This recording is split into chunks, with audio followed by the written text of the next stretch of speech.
Fala pessoal, mais um Autismo nas Férias, hoje sobre correção de erros com um moço bonito. Melhor presença ilustre aqui. Vamos falar sobre o que é esperado mesmo, erros vão acontecer e tá tudo bem. E infelizmente, técnica de correção de erro é muito pouco falada, inclusive em pós-graduação é difícil você ver uma aula sobre essas técnicas. E isso tem que estar presente tanto para os terapeutas na hora de fazer um programa de ensino, como para os pais, no treino parental. Então eu vou ensinar para vocês algumas técnicas, e essas técnicas, gente, não fique engessado em relação a isso. Tudo vai depender do que você está ensinando, vai depender do seu aprendiz, vai depender do seu filho, né? Depender do contexto que está vivenciando ali. Então, para começar essa nossa aula, eu quero trazer uma atividade aqui, onde o moço bonito vai me ensinar pareamento. Então, nós temos aqui, digamos que aqui tem uma mesinha, né? Não tem muito espaço, ó. Tem uma fichinha verde e uma rosa. E aí, ele vai me ensinar a parear e... Ih, caiu. Só um minuto, gente. Caiu tudo. Caiu tudo. Onde que tá a outra? Você pegou tudo? Ah, tá. Então, você vai me ensinar aqui para... Ah, melhor colocar no tablet aqui, né? Aqui, ó. Coloca aqui em cima. Aqui na minha mão, tá bom. Aqui tá bom, é mais prático. Então tá. Fazer de conta que isso aqui é da mesma cor que isso, né? Isso. Mas assim, é por ser semelhante, né? Sim. Sim. Como é que é o comando que você vai me dar? Coloca com igual. Então, de novo. Coloca com igual. Isso, muito bem. Isso. Viram? Isso daqui é uma técnica de correção de erro que ele usou. Ele usou de forma adequada. Ele novamente falou, coloque com igual, e ele já me deu maior ajuda para colocar com igual. Infelizmente, sabe o que acontece muito? Você fala, filho, coloca com igual, ou filho... Vou dar outros exemplos, mas vamos lá, coloca com igual. Aí a criança coloca aqui, aí o que o terapeuta faz? Redireciona para o certo. A memória motora dele já formou colocando para cá.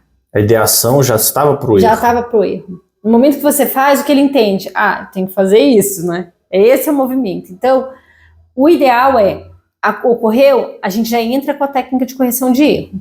Outra questão também que acontece muito, isso no dia a dia. O fato de eu ter resetado, eu voltei pro começo. Isso aí, Reapresenta o antecedente, ele entende que o antecedente... Eu fui inerte ao erro, simplesmente tirei e comecei como se nada tivesse acontecido. Pode-se dar feedbacks do tipo, não, tem que colocar o rosa, mas tudo vai depender do repertório. Tudo vai depender. Feedback instrutivo é muito importante, inclusive, na aprendizagem. Mas tem o seu momento.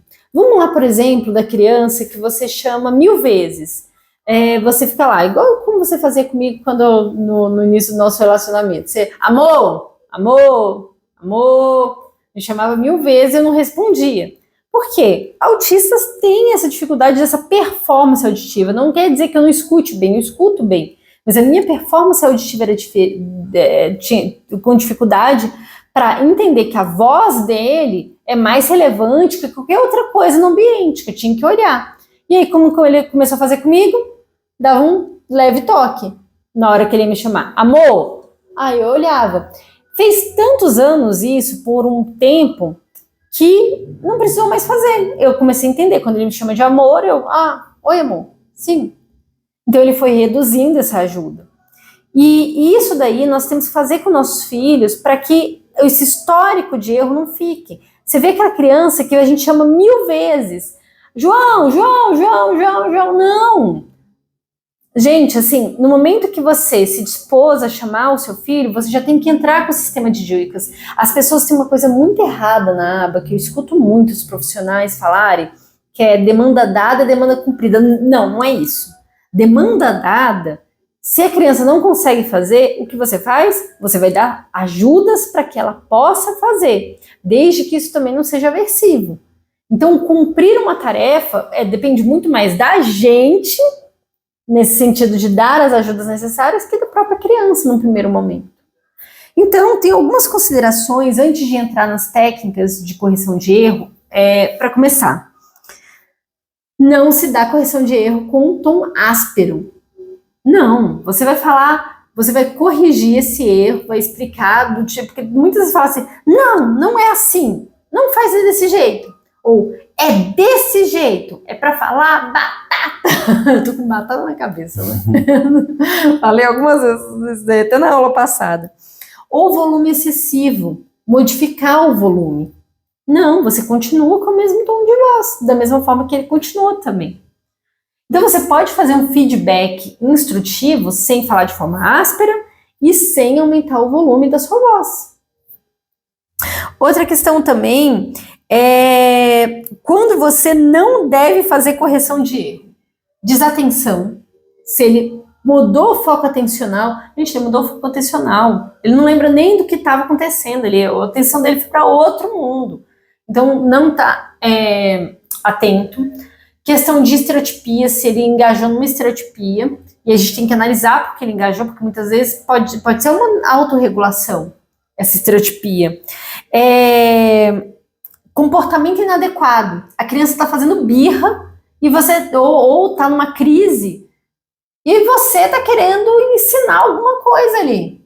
Vai ter que terminar que atividade. Não, né, gente?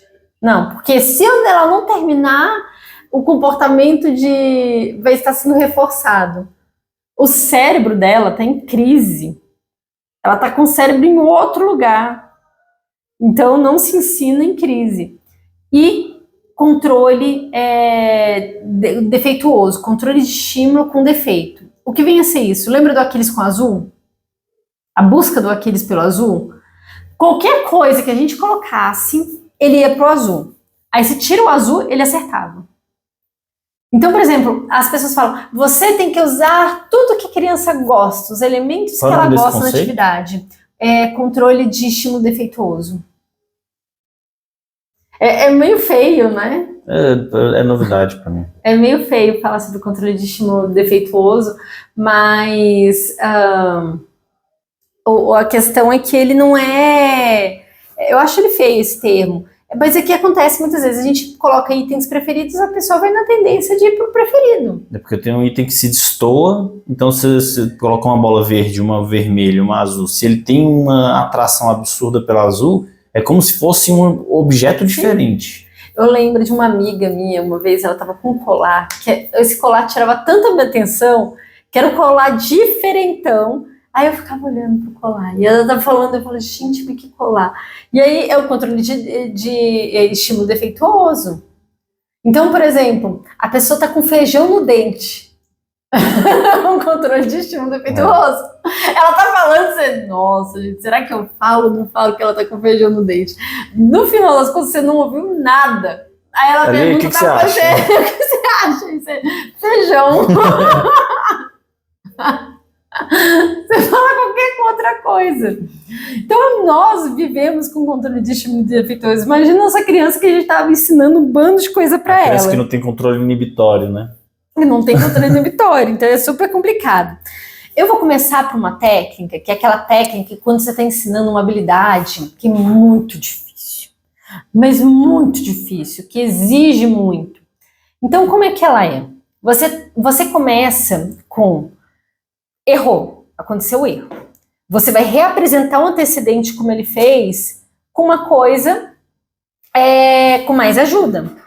Então ele foi com ajuda total na minha mão. Você viu que ele pegou totalmente na minha mão, nos meus dedinhos, para que eu acertasse, colocando ali. Você vai entrar logo em seguida com uma coisa que eu tenha domínio, que a criança tenha domínio. Então, por exemplo, se eu sei bater palma, se eu sei fazer uma musiquinha, cantar, a gente vai para uma atividade, a gente tira dessa atividade para aquele cérebro, ai, agora eu consigo fazer esse negócio. Ai, que bom, minha autoestima tá lá em cima.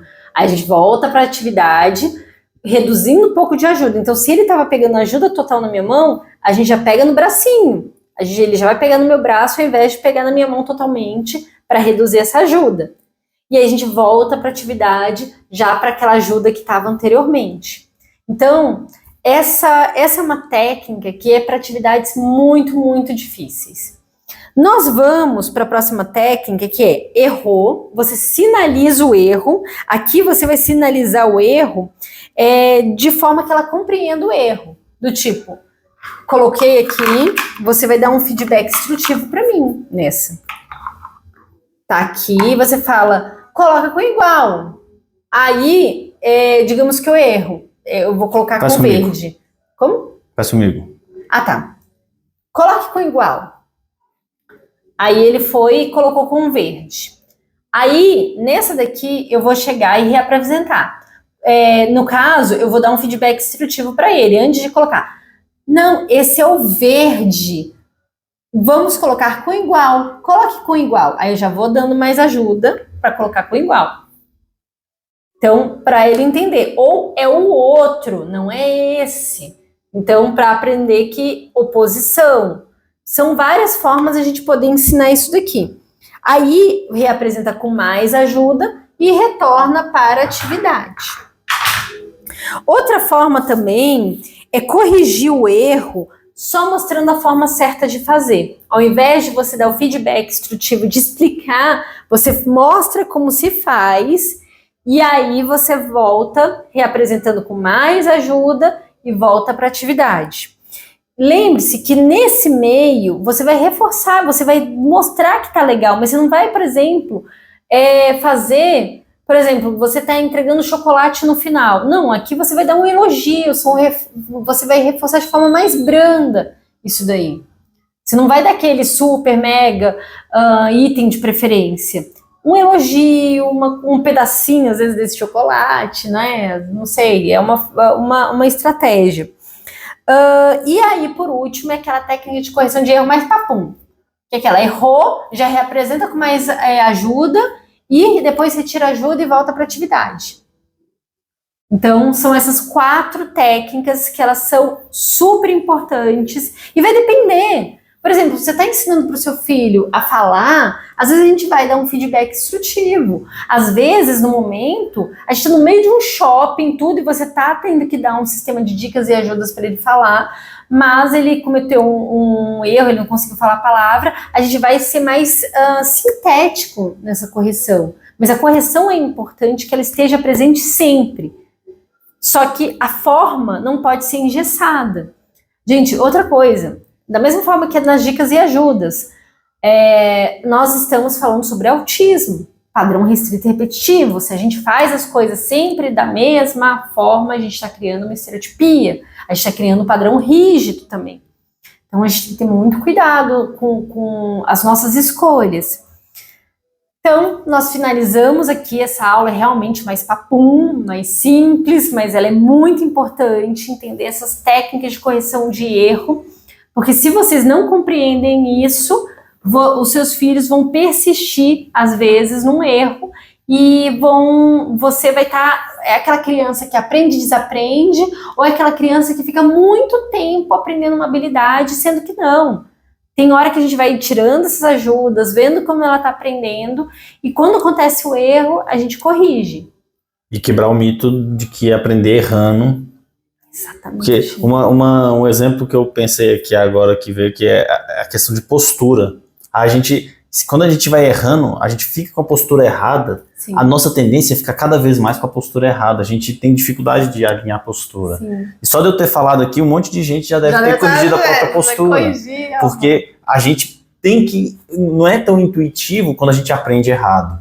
Sim. Então, assim, se a gente aprendesse certo desde o começo, a gente estaria o tempo todo com a postura bem certinha. Adequada. Então, assim, não aprendemos só errando. Assim, errando a gente pode aprender, mas sim, só que o aprendizado é muito melhor se a gente aprender acertando. Sim, uma aprendizagem de qualidade, né?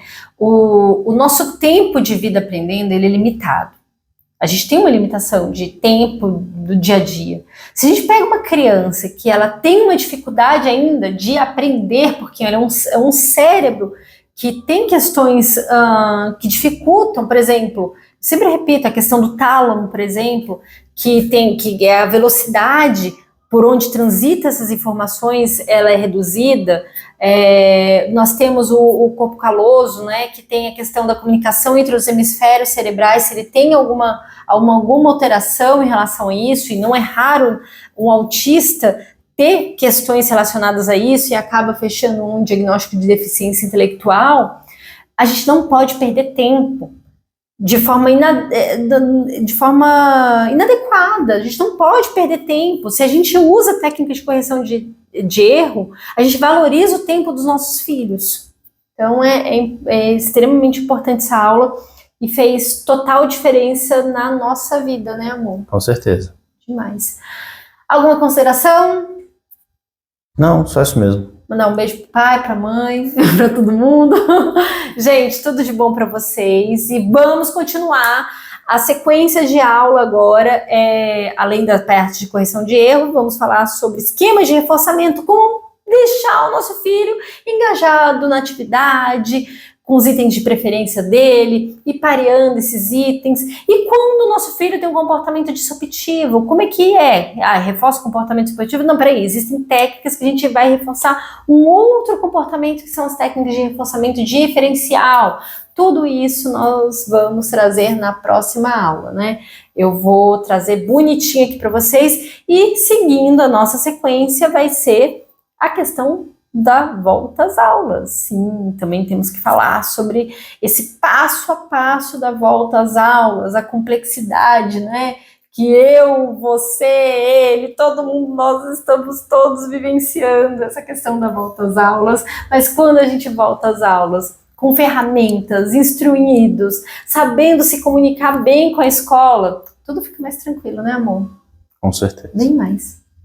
Tchauzinho, gente. Até mais. Até mais.